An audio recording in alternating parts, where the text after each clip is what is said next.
Good afternoon and welcome to the East Texan Sports Report. I'm your host, Tyler McDonough, and I'm joined by my co-host, Zach Cottam.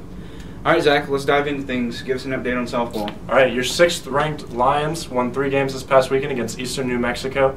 In the first game, the Lions won 12-5 behind 5 home runs from the team, and Katie Dean and her pitching out moved to 12-1 on the season.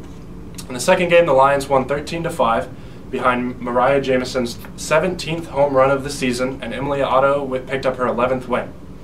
In the third game, the Lions won 11-3 behind Emily Otto's 12th win, and Jody Hill was named the Conference Hitter of the Week for her performance this past weekend. This week, the Rogers State games were canceled, unfortunately, but next up, the 6th-ranked Lions will face up against the 13th-ranked West Texas A&M Buffaloes Friday, April 6th through Saturday, April 7th.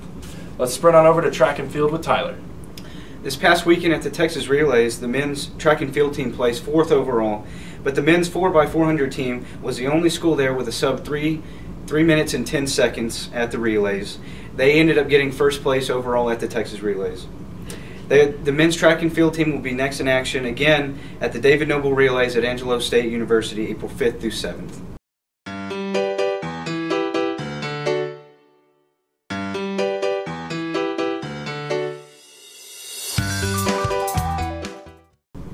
All right, now on to men's golf. The Dallas Baptist Patriot Classic was this past weekend, where the number 21 ranked Lions team finished 5th overall behind a strong finish from Wilfredo Sanchez, who finished in 2nd place with a score of 2 over par. Up next, they'll be at the UAFS Hardscrabble Classic, April 9th through 10th. My co-host Tyler here shot 32 over par, so a little round of applause for that. But let's move on to women's golf. Well, the women's golf did a little bit better than I did.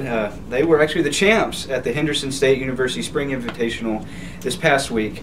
Freshman Paige Lee Garris led the way for the Lions with a 5th place overall finish in the tournament at 6 over par. The ladies will begin in action at the Lone Star Conference Championship April 23rd through 24th in Abilene.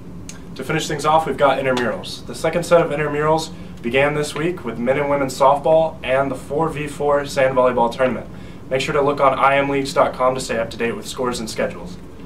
Thank you for joining us on the East Texan Sports Report. Make sure to stay up to date with us on Twitter at East Texan Online, and we'll see you next week.